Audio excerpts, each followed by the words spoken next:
안녕하세요. 저는 올해 69살이 된 박미영이라고 합니다. 지금 이 순간 제 마음이 얼마나 시원한지 말로 표현하기 어려워요. 마치 49년 동안 가슴에 쌓여있던 체증이 한 번에 뚫린 것 같달까요? 제가 왜 이렇게 속 시원해하고 있는지 천천히 들려드릴게요. 저는 1975년에 남편과 함께 미국으로 이민을 왔습니다. 그때 저는 겨우 26살이었어요. 고향인 경상남도 진주를 떠나 아메리칸 드림을 꿈꾸며 무작정 떠났죠. 처음엔 정말 힘들었어요. 영어도 제대로 못하면서 남편은 공장에서 일하고 저는 식당에서 설거지부터 시작했거든요. 하지만 우리는 포기하지 않았어요. 아들 준호를 낳고 키우면서도 악착같이 돈을 모았습니다. 한 푼이라도 아껴서 저축하고 나중에는 작은 한국 식당도 운영했어요. 평생을 그렇게 절약하며 살았던 이유는 단 하나였어요. 우리 아들이 성공해서 행복하게 살기를 바랐거든요. 준호는 미국에서 자랐지만 대학 졸업 후 한국으로 돌아가겠다고 했어요. 한국의 대기업에 취직이 되었다면서요. 처음엔 반대했지만 아들이 좋다고 하니까 지원해줬죠. 2009년에 한국으로 건너가서 열심히 일하더니 2010년에 결혼하겠다는 여자를 데려왔어요. 그때 처음 지연이를 봤을 때부터 뭔가 불편했어요. 시어머니한테 인사를 하는데 목례만 살짝 하고 눈도 제대로 안 마주치더라고요. 말투도 높임말은 쓰지만 어딘가 무성의하고 차가웠어요. 하지만 아들이 좋아하니까 저는 참았습니다. 우리 며느리가 좀 소심한가 보다. 시간이 지나면 친해지겠지 했어요. 2011년에 아들 부부가 결혼을 했는데 전세집이 필요하다고 하더라고요. 서울 강동구에 30평짜리 아파트 전세금으로 2억을 보내줬어요. 미국에서 40년 동안 모은 돈이었지만 기꺼이 해줬죠. 우리 아들이 신혼생활 잘하기를 바라는 마음에서요. 그런데 몇 년 지나니까 이번엔 아예 집을 사고 싶다고 하더라고요. 2015년이었는데 그때 그 아파트 시세가 4억 원 정도였어요. 남편이랑 상의해서 아예 사주기로 했습니다. 우리 노후 자금을 거의 다 털어서 말이에요. 미국에서 49년 동안 모은 돈의 반 이상을 아들한테 준 거죠. 집을 사준 다음에도 며느리 태도는 크게 달라지지 않았어요. 오히려 더 당당해진 것 같았어요. 명절 때 한국 가면 며느리는 저를 완전히 투명인간 취급했어요. 제가 뭔가 도와주려고 하면 괜찮다고 하면서 거절하고 손주들이랑 놀아주려고 하면 애들 피곤하다고 하면서 방해하더라고요. 그래도 아들 앞에서는 티를 안 냈어요. 아들이 중간에서 곤란해할까 봐서요. 하지만 아들이 없을 때는 정말 노골적이었어요. 한 번은 제가 손주들 장난감을 사가지고 갔는데 며느리가 아이들이 장난감이 너무 많아서 부담스럽다고 하면서 다시 가져가라고 하더라고요. 그때 정말 마음이 아팠어요. 2019년에 남편이 갑자기 세상을 떠났어요. 심장마비였어요. 49년 동안 함께 살던 남편을 잃고 정말 힘들었는데 며느리는 장례식에 와서도 형식적으로만 인사하고 금방 돌아가더라고요. 아들도 아버지 장례 때문에 바빴지만 며느리가 조금만 더 관심을 가져줬으면 좋았을 텐데요. 남편 없이 혼자 지내다 보니까 한국에 있는 손주들이 더 그리워졌어요. 그런데 2020년부터 코로나가 터져서 3년 동안 한국에 못 갔어요. 화상통화로만 손주들 얼굴을 봤는데 며느리는 통화할 때마다 귀찮아하는 티를 내더라고요. 애들 숙제한다, 애들 피곤하다 이런 핑계로 통화를 자꾸 짧게 끊으려고 했어요. 2023년에 드디어 코로나가 끝나서 한국에 갈 수 있게 됐어요.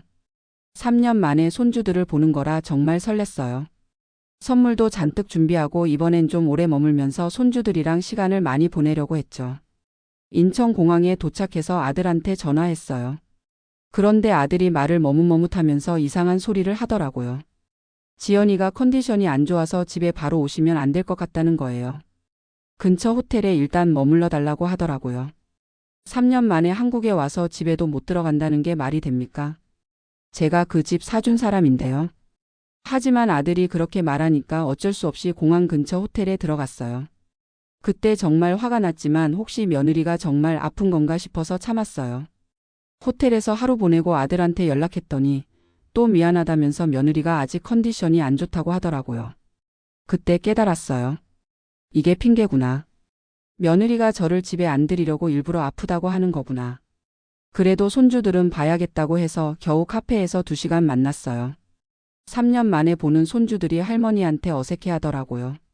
며느리가 뭔가 미리 말을 해놨나 보더라고요. 아이들도 엄마가 할머니는 자주 못 본다고 했어요라고 하는 거예요. 며칠 후에 아들이 시간을 내서 집 앞까지 데려다 줬어요. 그런데 며느리가 나와서 인사를 하는데 그 차가운 표정을 잊을 수가 없어요. 시어머니께서 너무 갑자기 오셔서 저희도 준비가 안 됐어요라고 하면서 완전히 짜증난 표정이었어요. 그때 며느리가 결정타를 날렸어요. 시어머니도 이제 나이가 있으시니까 자주 오시면 저희도 부담이에요. 아이들도 할머니를 낯설어 하고요. 아들 앞에서 대놓고 이런 말을 하더라고요. 아들은 옆에서 아무 말도 못하고 있고요. 그 순간 정말 머리가 하얘졌어요. 49년 동안 미국에서 살면서 이런 모욕을 당해본 적이 없어요. 내가 사준 집에서 살면서 집주인한테 이런 소리를 한다고요. 그것도 시어머니한테요. 호텔로 돌아와서 밤새 잠을 못 잤어요. 이대로 당하고만 있을 수는 없다는 생각이 들었어요. 며느리가 부담스럽다고 하니까 정말로 부담을 덜어주기로 마음먹었어요. 다음 날 아침에 부동산 중개업소를 찾아갔어요. 그 아파트 등기부등본을 떼어보니까 제 이름으로 되어 있더라고요. 당연히 제가 산 거니까요. 중개업소 사장이 요즘 부동산 시세가 많이 올랐다고 하면서 그 아파트가 지금 7억 정도 된다고 하더라고요. 빨리 파시려면 6억 5천만 원 정도면 금방 나갈 거라고 했어요. 바로 매매 계약을 진행했어요. 며느리 몰래요. 현금 거래를 원하는 분이 있어서 일주일 만에 모든 게 끝났어요. 그때 아들이 알게 되고 황급히 제한테 전화를 하더라고요.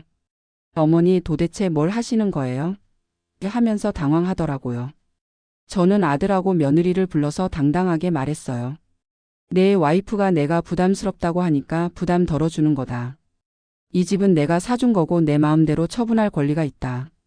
며느리 얼굴이 새파랗게 되면서 말을 못하더라고요. 며느리가 그제야 사과한다고 하면서 잘못했다고 하는데 이미 늦었어요. 계약은 완료됐고 한 달 안에 이사 나가야 하는 상황이었거든요. 아들도 어머니 마음이 확고하다는 걸 알고는 더 이상 뭐라고 하지 못하더라고요. 미국으로 돌아가기 전에 마지막으로 말했어요. 앞으로 손주들 보고 싶으면 너희가 미국으로 와라. 나는 더 이상 이런 대접 받으면서까지 한국에 오지 않겠다. 며느리는 울상이 되어 있고 아들은 어쩔 줄 몰라 하더라고요. 공항에서부터 정말 속이 시원했어요. 49년 동안 살면서 이렇게 통쾌한 기분이 처음이었어요. 그동안 며느리 때문에 받았던 스트레스가 다 날아간 것 같았어요. 미국에 돌아와서 교회 언니들한테 이야기했더니 모두들 잘했다고 하더라고요. 특히 비슷한 경험이 있는 분들은 나도 그렇게 했으면 좋았을 텐데라고 하면서 부러워하더라고요. 며느리 때문에 고생하는 시어머니들이 정말 많더라고요. 지금 생각해보니까 그동안 제가 너무 참기만 했던 것 같아요. 며느리가 젊다고 아들이 중간에서 곤란해한다고 손주들 때문이라고 하면서 계속 참았는데 그게 오히려 며느리를 더 건방지게 만든 것 같아요. 요즘은 정말 마음이 편해요. 며느리 눈치 볼 일도 없고 스트레스 받을 일도 없어요. 아들이 가끔 연락해서 미안하다고 하는데 저는 내가 정신 차리고 싶으면 차려라라고 말해요.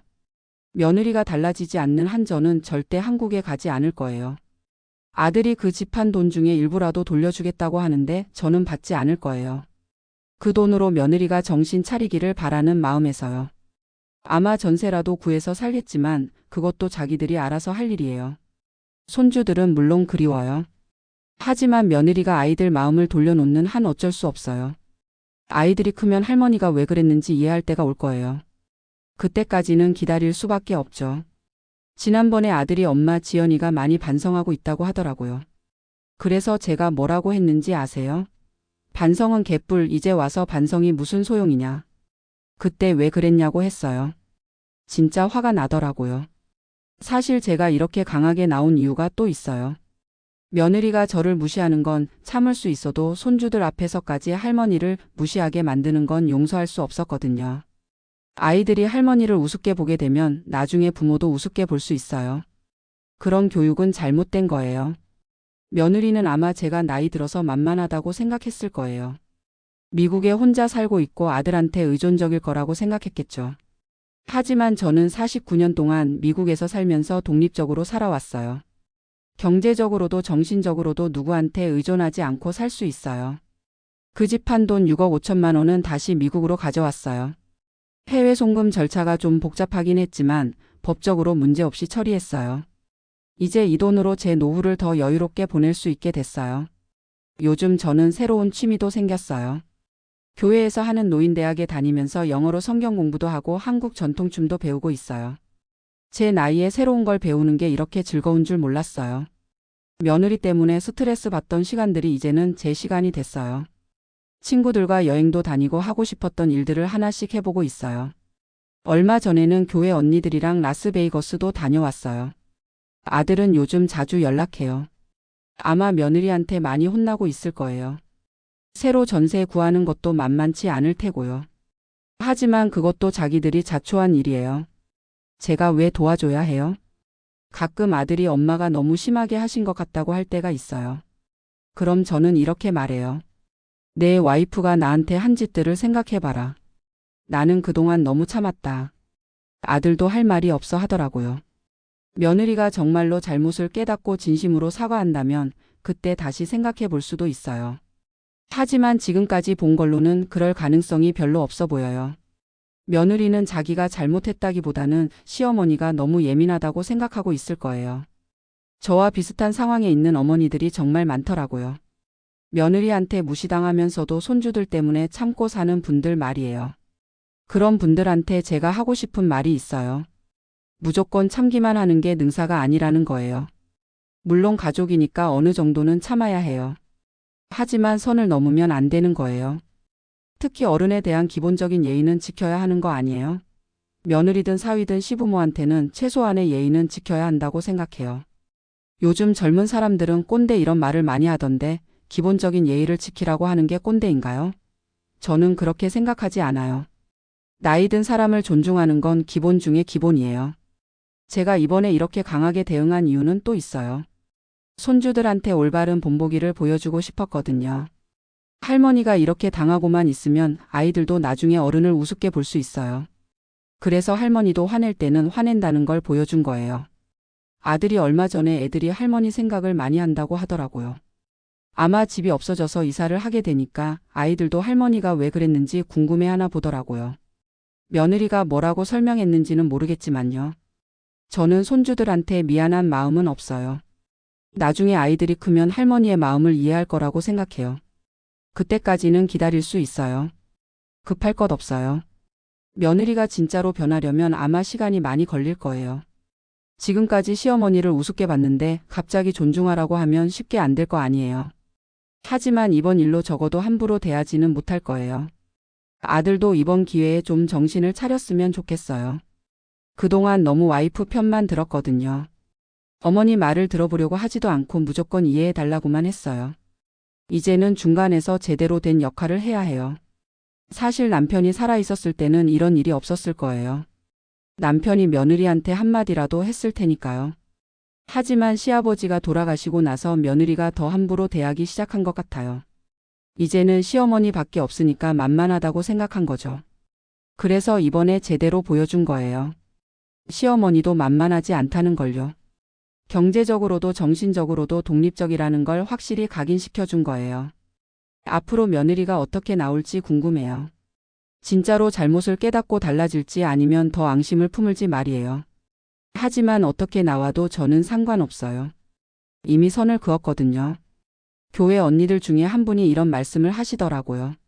나이 들어서라도 당당하게 사는 게 맞다. 자식들한테 눈치 보면서 살 필요 없다. 정말 맞는 말이에요. 저도 이제 눈치 보지 않고 당당하게 살 거예요. 며느리가 저한테 사과 편지를 보냈어요. 아들이 시켜서 쓴 티가 너무 나더라고요. 시어머니께 죄송하다, 앞으로 잘하겠다 이런 뻔한 말들만 있었어요. 진심이 느껴지지 않아서 답장도 안 했어요. 진짜 사과를 하려면 직접 미국까지 와야 해요. 저를 집에도 안 들여보냈으면서 편지로 때우려고 하다니요. 그런 식으로는 절대 용서 안 해줄 거예요. 요즘 제 마음이 정말 평온해요. 그동안 며느리 때문에 얼마나 스트레스를 받았는지 이제야 깨달았어요. 밤에 잠도 잘 오고 혈압도 정상으로 돌아왔어요. 역시 스트레스가 건강에 얼마나 나쁜지 몸으로 느끼고 있어요. 친구들도 제가 많이 밝아졌다고 해요. 예전에는 한국 얘기만 나오면 한숨부터 쉬었는데 이제는 그런 거 없어요. 오히려 속 시원한 얘기를 할 수 있어서 좋아요. 며느리같이 버릇없는 사람들은 한번 제대로 혼나봐야 정신을 차려요. 그동안 너무 좋게만 대해줬던 게 문제였던 것 같아요. 앞으로는 예의 없는 사람한테는 저도 예의 없게 대할 거예요. 이번 일로 확실히 깨달은 게 있어요. 나이가 들어도 당당해야 한다는 거예요. 자식들한테 의존적이 되면 무시당하기 쉬워요. 경제적으로든 정신적으로든 독립적이어야 존중받을 수 있어요. 저처럼 며느리 때문에 고생하고 계신 어머니들한테 꼭 말씀드리고 싶어요. 무조건 참기만 하지 마세요. 선을 넘으면 단호하게 대응하세요. 가족이라고 해서 모든 걸 다 참을 필요는 없어요. 물론 처음에는 조심스럽게 대화를 시도해 보세요. 하지만 그래도 안 되면 단호하게 나서야 해요. 그래야 상대방도 정신을 차려요. 저처럼 극단적으로 할 필요는 없지만 적어도 어머니도 만만하지 않다는 걸 보여줘야 해요. 마지막으로 저는 이번 결정을 전혀 후회하지 않아요. 오히려 더 일찍 했어야 했다는 생각이 들어요. 며느리가 언젠가는 정신을 차리겠지만 그때까지 저는 제 인생을 살 거예요.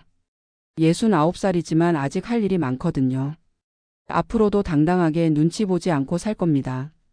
그게 제가 며느리한테 받은 상처를 극복하는 방법이에요. 여러분도 비슷한 상황에 계시다면 용기를 내세요. 나이 들어서도 존중받으며 살 권리가 있으니까요.